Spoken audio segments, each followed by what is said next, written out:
human, animal, non-human. Those are part of your world.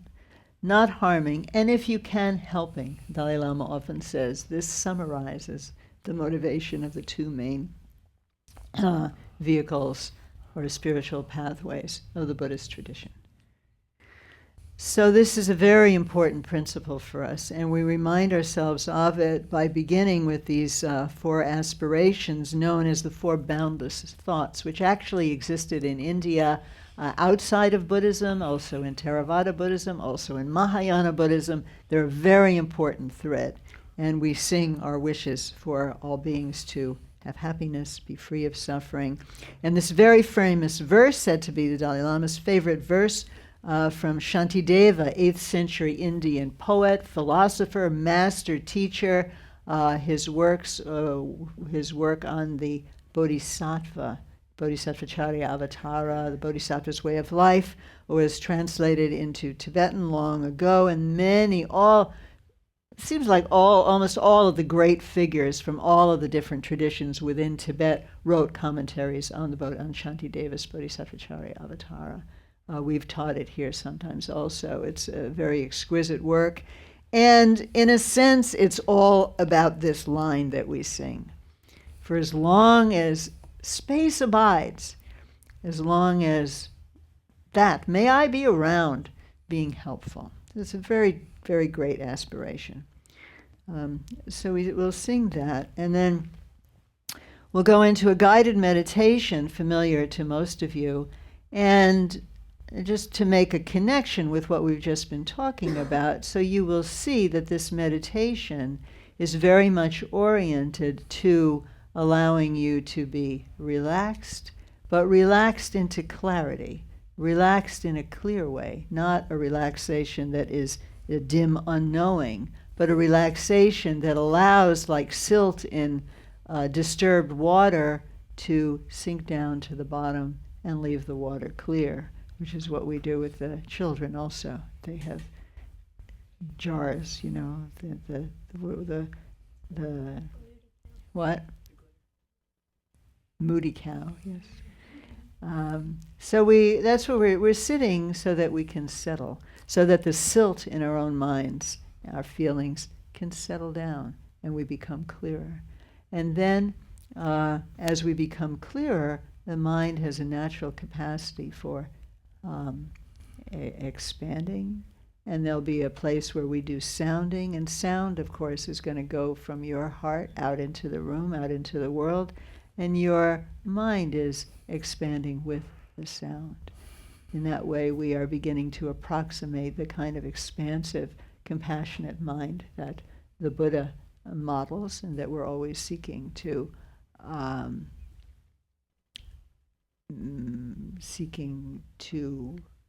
copy as well as we can. And in the end, we'll close with the all-expanding Ah when we send good wishes to everyone. And if there are persons you would particularly like to name to receive our good wishes, we have the book of names, and that'll be available during the break, and you can write the names of those, and we'll read their names at the end. So we're dedicating our practice. Whereas from the very beginning, we understand that in practice we're gathering some kind of positivity, good energy, virtue, however you would like to think of it, and then we have something that we can share, and we share it with everyone, with our friends, enemies, everyone. And in that way also we're cultivating an expansive mind. Okay.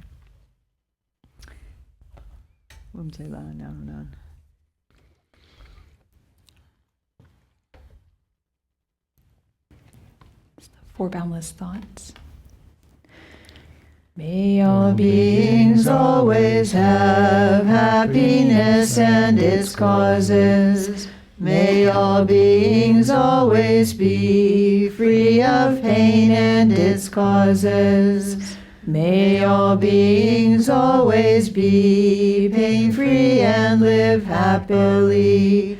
May no beings ever cling to those near nor spurn those far. For as long as space abides, as long as the world remains, Just so long may I be there, resolving all beings' pain. And let yourself be really supported by your cushion, your chair, all the muscles holding up the bottom of your body.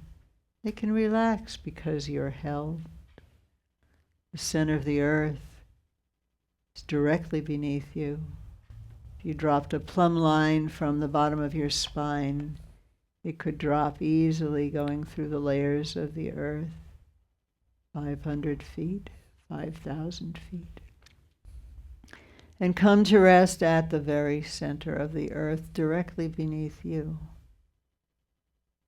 In just a moment, sensing into that can help us feel really supported. When we feel supported, it's easier to relax. It's easier to feel confidence. And there's also the internal support of your own skeleton as you sit. If you're able to sit such that your sits bones can feel the contact with your cushion or your chair, you can feel it. You feel the contact of your skin and your bone with the chair, and when you sit in that way, your skeleton can very easily come into alignment. So your skeleton supports you. Like a silk scarf draped over a hanger, it's held and it's relaxed. So your muscles gradually will see that they can relax and you will still be upright.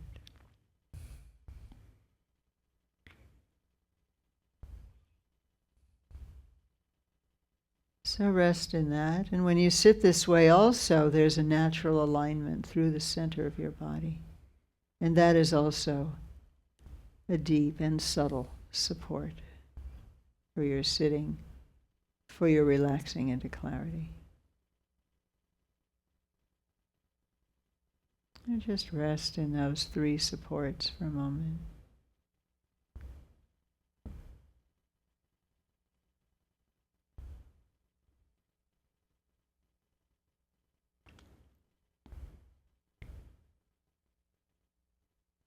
And the more you rest in those three supports, the more you are experiencing the present sensation of your contact with your cushion, the present sensation of your hands on your knees or on your lap, the present sensation of your own breathing.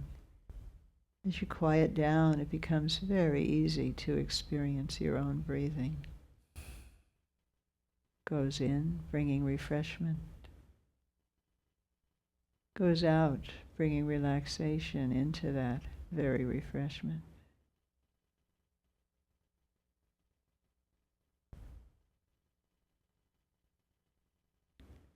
There's a clearing of your mind that comes with the in-breath. And that clearing dispatches some of the tensions associated with distraction. And so as we become clearer, we also become more relaxed. As we become relaxed, the silt settling to the bottom, deep in your belly, if you like, dissolving there. The water of your experience just naturally becomes clearer.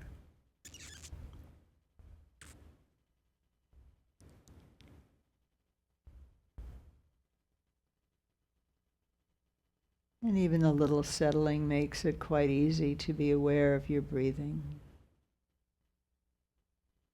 So gently turn your attention to your breathing, your experience of breathing. And let your attention rest on your breath so that you're following, you feel your breath coming in, moving down your body. Maybe resting a bit, pause, and then you exhale and you feel it rising and exuding into the world. And as much as you are present to your breathing, you're in the present moment. Your body and breath are always in the present. So we'll sit just present to our own breathing, letting our minds come into the present, shedding all concerns, past, future. These things either are gone or will take care of themselves when it is time for us to attend to them. Now they're like leaves floating in a stream. Leave them at the door. Just be here, observing your breath. We'll do this for a few minutes together.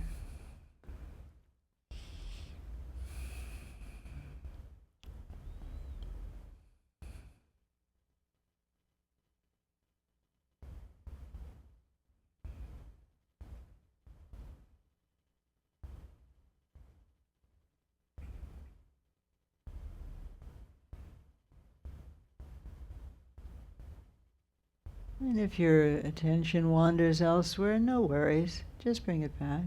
Begin again, afresh. There's always a fresh moment. Doesn't matter how many times you bring it back. It's a good sign. You're noticing when your mind wanders. That's excellent. Just come back to your breath.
And sustaining this same degree of clarity and ease, we're going to sound the sound hung, 2 hungs for each out-breath.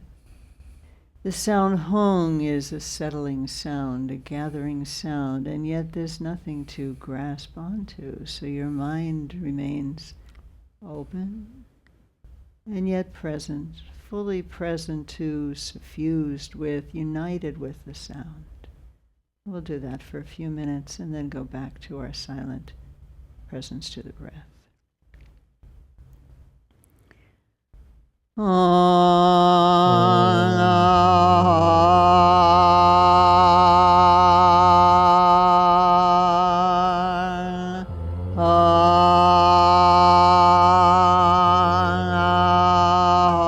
Do the sounding at your own pace, everyone at your own comfortable pace.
And still supported in those 3 ways, the earth directly beneath you, your own skeletal structure, central alignment.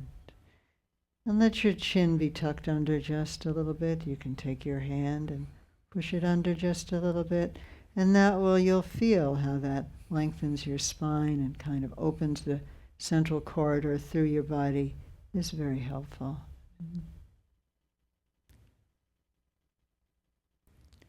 And there's really nothing to be busy about. You're just sensing your breathing.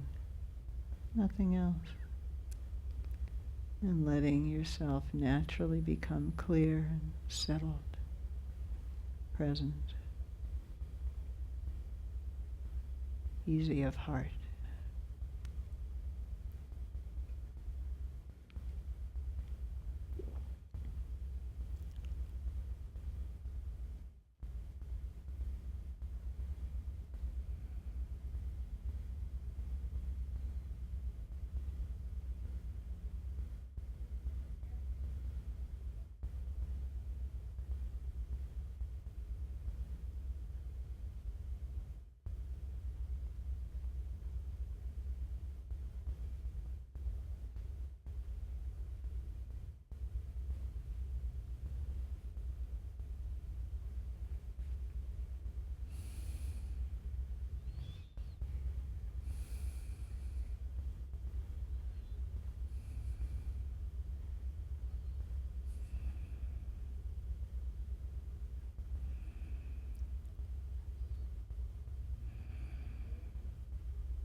Just check for a moment to see if there's any tension that has come on unnoticed, and just breathe into that and it might relax.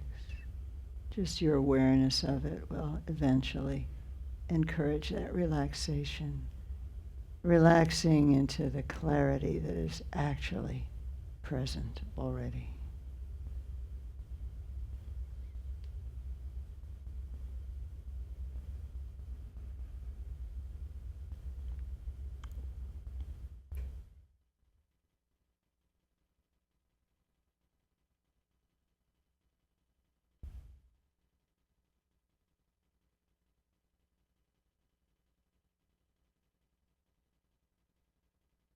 That clarity is something alive, has a certain natural dynamism.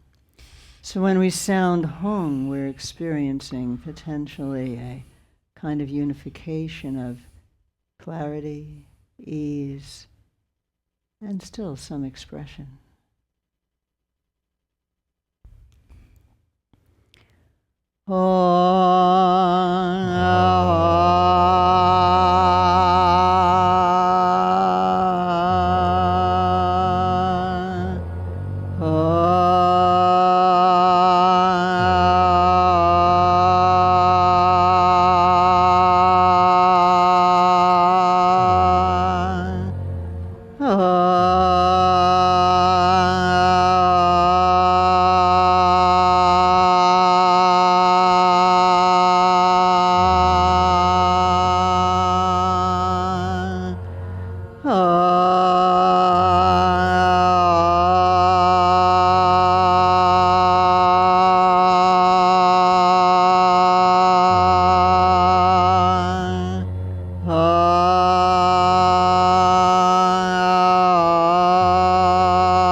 People often want to know how to do spiritual practice outside the context of coming to a center or even sitting at home.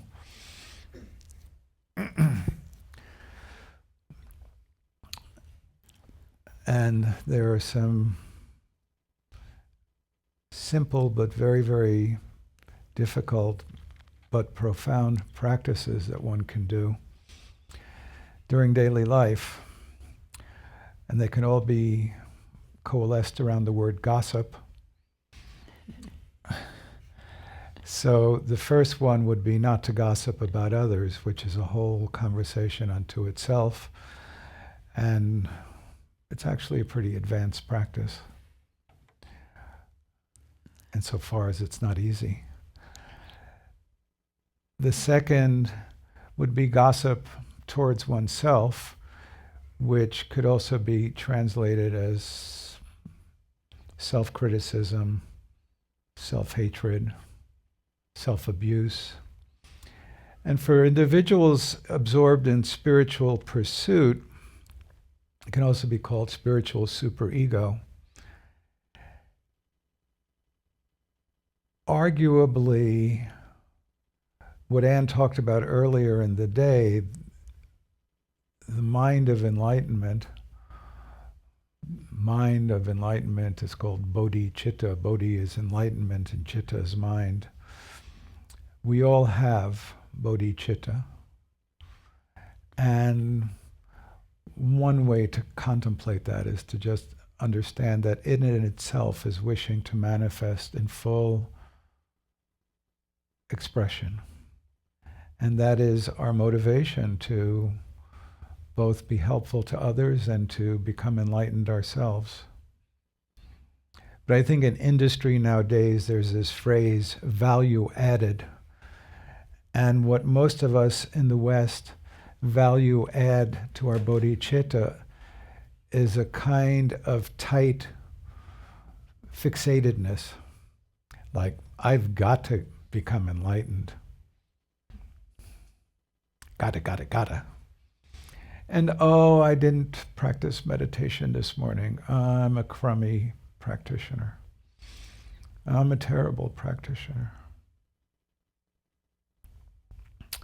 We all feel like this, and it really isn't what practice ultimately should be about.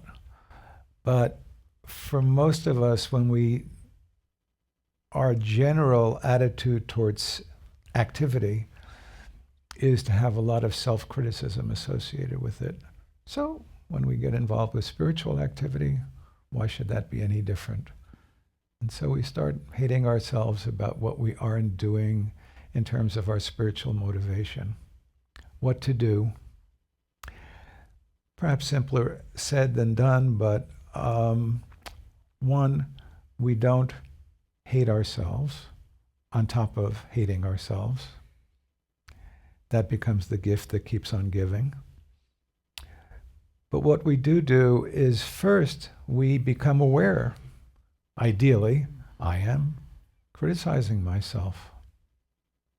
If you can, it would be really helpful to notice what that feels like in your body, because that really grounds your experience. But we can do this right now, just as I'm going to do it for a handful of breaths. So just pick something that you criticize yourself for. Of course, it would be more like this is occurring spontaneously during the course of the day. And so I'm not sitting the amount that I'd like to sit. And when you have that thought, just on the inhale, I'm aware of that, and may I absorb into my own self-criticism, the self-criticism of all sentient beings. And when I breathe out, may I be at peace. I haven't practiced the way I wish to. May I, in the inhale the self-criticism of all sentient beings and remove that from all sentient beings. And when I exhale, may I be at peace. I haven't practiced like I want to. On the inhale, may I absorb the disappointment and self-hatred of all sentient beings into my own. And on the exhale, expand it. May all beings be at peace. You don't have to close your eyes. You don't have to walk around special. You don't have to wear special clothing. You can do it at your desk. We'll have a break now.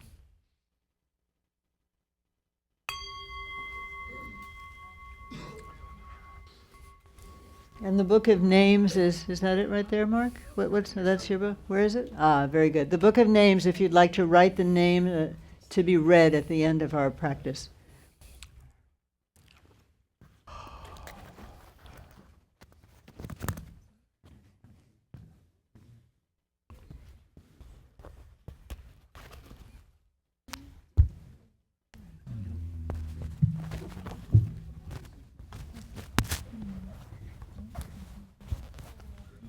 I ask precious three gems from deep in my pained heart.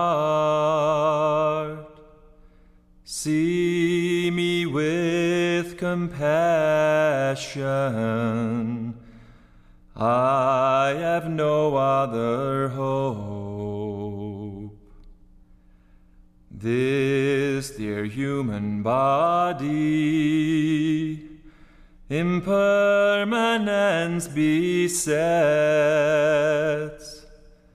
Do you not fear your death, good and faithful student? The 5 skandhas gather and disperse who knows when. Heartily think on death, good and faithful student. Karma never deceives, so give up wrongful thoughts. Engage Dharma wholly.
I ask precious 3 gems from deep in my pained heart. See me with compassion. I have no other hope. This dear human body, impermanence besets. Do you not not fear your death, good and faithful student. The 5 skandhas gather and disperse who knows when. Heartily think on death, good and faithful student. Karma never deceives, so give up wrongful thoughts. Engage Dharma wholly.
I ask precious 3 gems from deep in my pained heart. See me with compassion. I have no other hope. This dear human body impermanence besets. Do you not fear your death, good and faithful student? The 5 skandhas gather and disperse who knows when. Heartily think on death, good and faithful student. Karma never deceives, so give up wrongful thoughts. Engage Dharma wholly.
Lo te mendo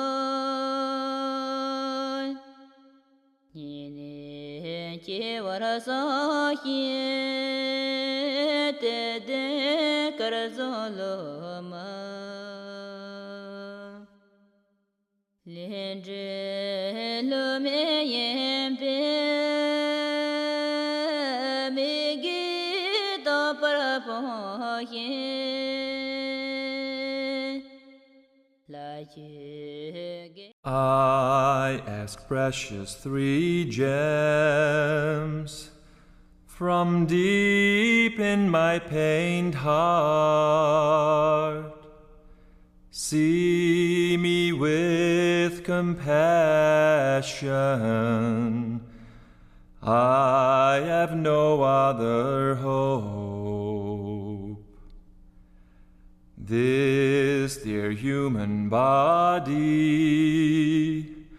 impermanence besets. Do you not fear your death, good and faithful student?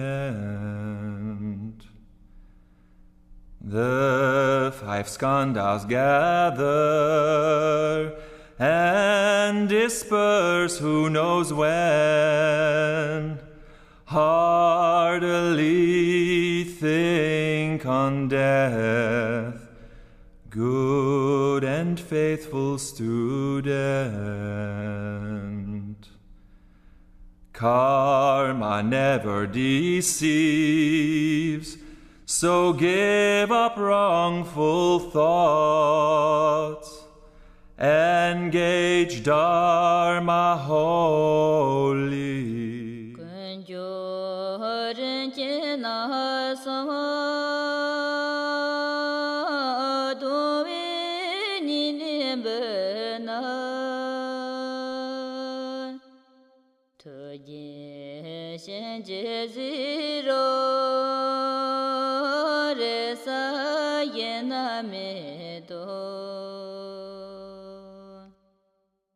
Thaka me yilte mita to bolete ki den ye te de karzolo ma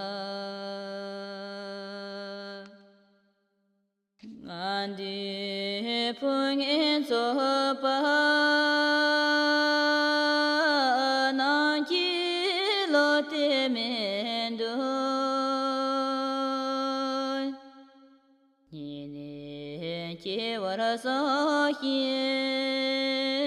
te de karzolo ma lin zhe lo me yin be me gi do para po yin la ye I ask precious three gems from deep in my pained heart. See me with compassion. I have no other hope. This dear human body, impermanence besets. Do you not fear your death, good and faithful student? The five skandhas gather and disperse who knows when. Heartily think on death, good and faithful student. Karma never deceives, so give up wrongful thoughts. engage Dharma holy. Kunjo rinjina sa dovi nilibena Tujin shenje ziro resa yena medo Taga me yilete mita to bolete Ki den ye te de karzon lo ma Andi pung en so pa nan ki lo te mendo ni ne ki wara sa hi te de kar zo lo ma Lendre lo me yempe me gita parapoye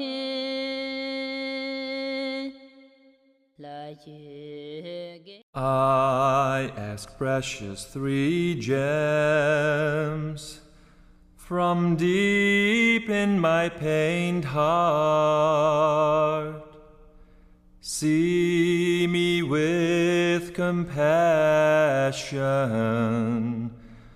Thank you.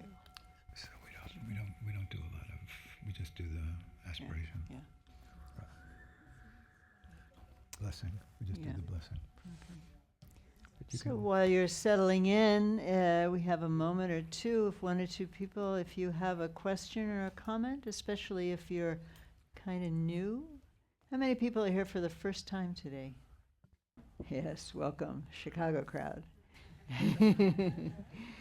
And how many people? No, totally. This is the loyal and true crowd is here. Okay, anything? Comment, question? Hi. Mark, we put it to our mouth. We're not just asking you to hold the microphone. No, we need, It's for we the- got it's people for the abroad tape on the land. recorder. Okay. Thank you. With the four boundless thoughts, why are 2 and 3 basically the same, and what does cling mean?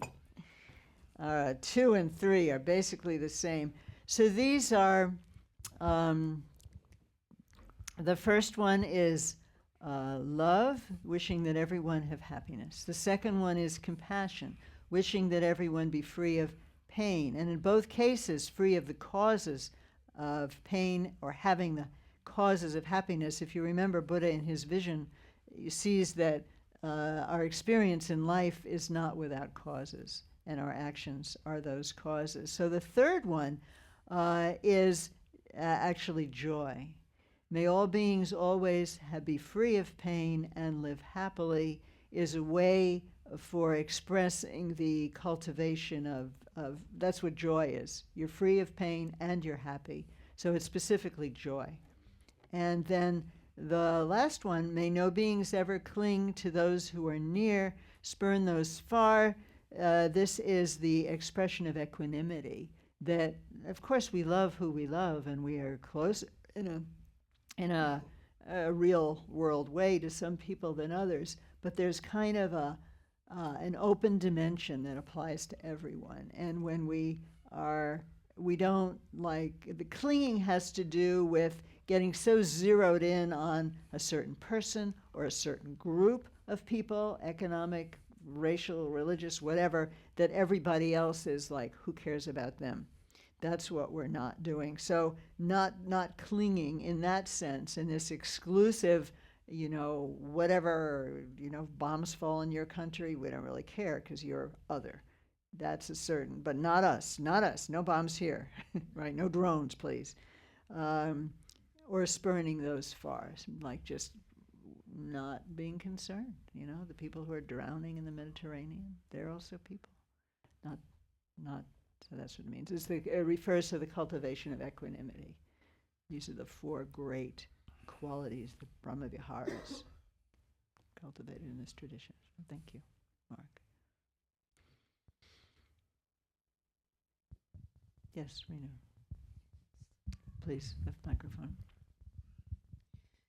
So in the continuation, that particular question, Yeah. I would like to take it further and ask, then what is a average human being in life do we do to not get involved in the guilt feeling that is created by witnessing all the suffering of other people? And right away there is that guilt feeling. What am I doing? What can I do? And that itself creates a lot of remorse and unhappiness. Right. Yeah, the good-hearted feel a lot of guilt sometimes. This is really what Harvey was speaking to earlier, that we have to not be in judgment. So it's kind of it's a kind of space, right? We see, on the one hand, I didn't do as well as I would like. We want to see that and be clear about it, but once we've seen that, that's enough. The work is done. Going on and on about, I'm not so good, I'm terrible. Remorse and guilt is not fruitful. It's actually just another reactive pattern. It's not a path to release. Seeing, paying attention, recognizing, that's a path for release. And I see it. And then that will weaken it, just naturally. But guilt will just start its own rigmarole, as I think we all know. It doesn't actually have a meaningful function in terms of our path. Recognizing that we've done wrong, wanting to do better, definitely. We cultivate that. But the guilt part is useless. It's just distraction. It's just an energy drain. Do you want to say anything about that? Yeah, so I would fine-tune that a little bit. It's a bit heavy to say it this way, but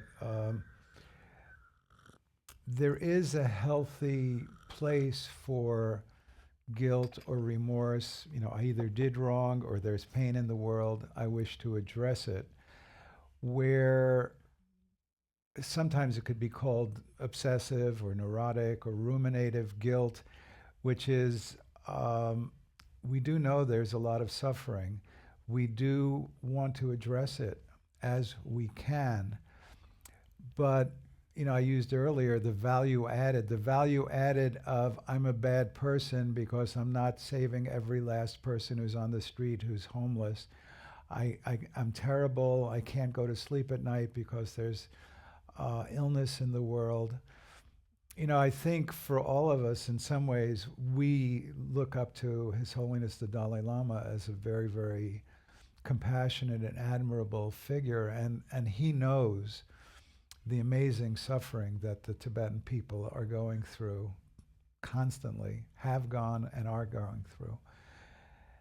And he laughs. I mean, everybody who ever has seen His Holiness laugh is like it's amazing. And one could almost wonder, how can you be so happy when there's so much suffering in your land? But it's instructive. He's doing everything he can to help the people in his land, and he's also doing everything he can to illustrate a joyous, peaceful, happy mind.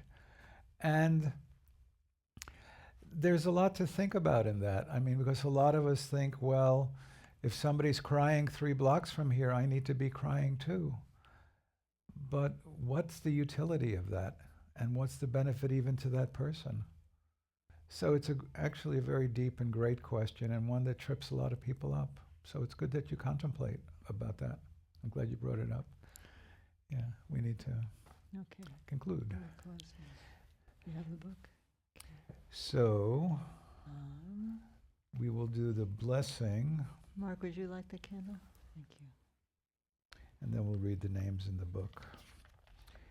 So, you want to lead that? Just the We just blessing. did, no? Just the blessing. So the blessing on the practice prayer sheet. With all of you in mind, we light this lamp of clarity. May the glow of love, wisdom shine within us, everyone, till we all rise forth born in one enlightened mandala. And along with all sentient beings today, we hold in mind in particular Janet Robertson, Satterfield, Brian Wood,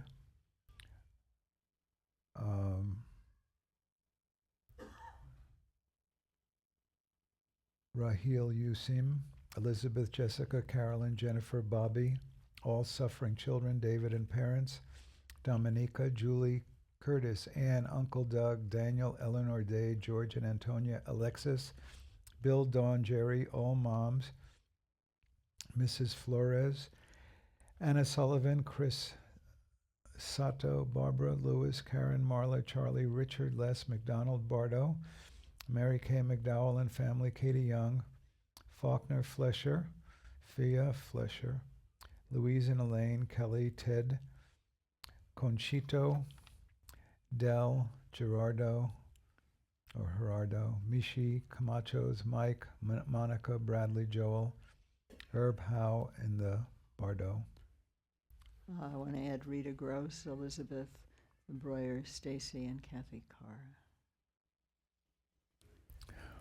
And in closing, allow all of your natural clarity to arise in the center of your chest as a kind of orb of light.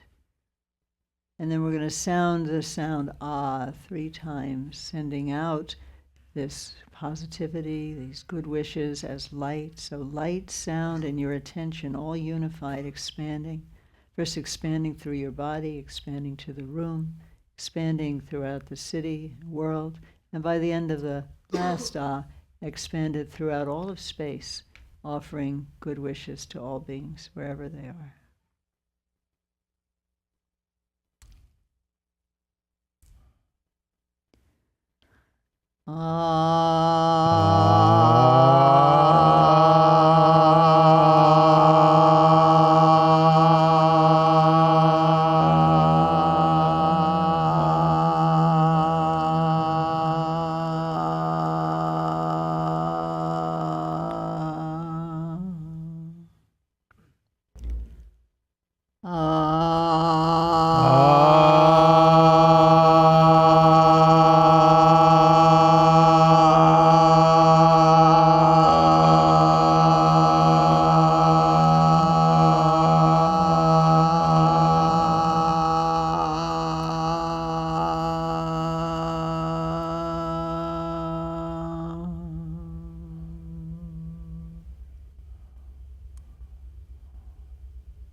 Thank you for your presence. We look forward to seeing you again. We're teaching Tuesday on Tuesday, which is the day of the descent of the Buddha.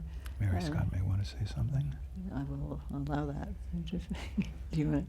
And Lama Tenzin Samvel, our longtime friend and teacher, is coming from France, and he will be here teaching next weekend and teaching Practice Tuesdays.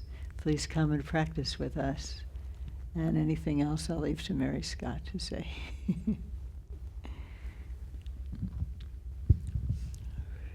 Thank you, Anne. Thank you, Harvey. And in the spirit of reporting, we had a fabulous workshop yesterday afternoon with Claire on reincarnation, and we hope to have many more. So if you missed it, you don't want to miss the next one.